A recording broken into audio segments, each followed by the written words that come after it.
This weekend we celebrate the 22nd Sunday in Ordinary Time. We continue to read from Luke's Gospel. We have been reading about Jesus' teachings, and often he uses a parable in his teaching. We have an example of that in this week's Gospel, which is taken from Luke chapter 14, verses 1 and then 7 through 14. Let's take a listen. On a Sabbath, Jesus went to dine at the home of one of the leading Pharisees, and the people there were observing him carefully. He told a parable to those who had been invited, noticing how they were choosing the places of honor at the table. When you are invited by someone to a wedding banquet, do not recline at table in the place of honor. A more distinguished guest than you may have been invited by him, and the host who invited both of you may approach you and say, "Give your place to this man," and then you would proceed with embarrassment to take the lowest place. Rather, when you are invited, go and take the lowest place, so that when the host comes to you, he may say, "My friend, move up to a higher position." Then you will enjoy the esteem of your companions at the table. For everyone who exalts himself will be humbled, but the one who humbles himself will be exalted. Then he said to the host who invited him, "When you hold a lunch or a dinner, do not invite your friends or your brothers or your relatives or your wealthy neighbors, in case they may invite you back and you have repayment. Rather, when you hold a banquet, invite the poor, the crippled, the lame, the blind. Blessed indeed will you be because of their inability to repay you, for you will be repaid at the resurrection of the righteous." Jesus was going to dine at the home of a Pharisee. He must have wondered what was going to happen.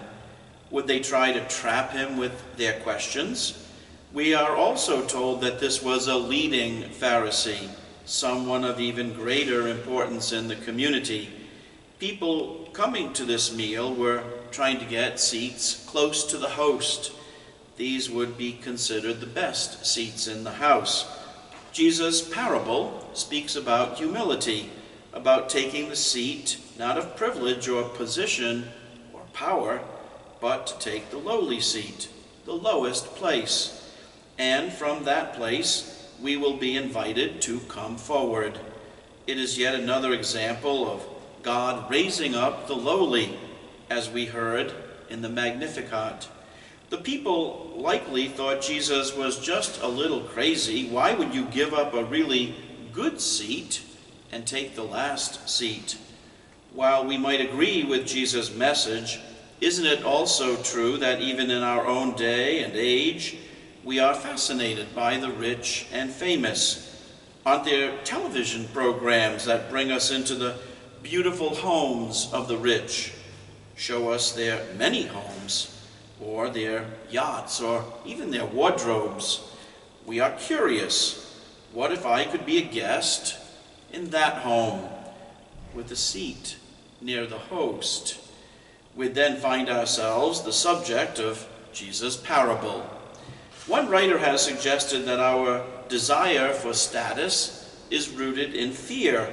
We are afraid that we are not good enough, not successful enough, not recognized enough, not positioned well enough. There's something lacking.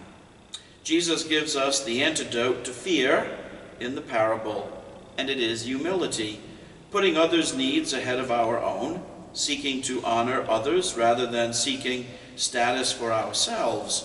Humility can break that cycle of fear. In Jesus' eyes, life is a celebration, not a competition. The comparisons of my status versus your status is all about competition. There will be a winner and a loser. But seeing life as a celebration is about everyone recognizing gifts given and received, and the gratitude for those gifts. Gratitude is closely related to humility. Both will help us stare status and privilege in the face and turn away. There is much to reflect on with this gospel. For everyone who exalts himself will be humbled, but the one who humbles himself will be exalted. Let the gospel fill your week. See you in church. For now, God bless.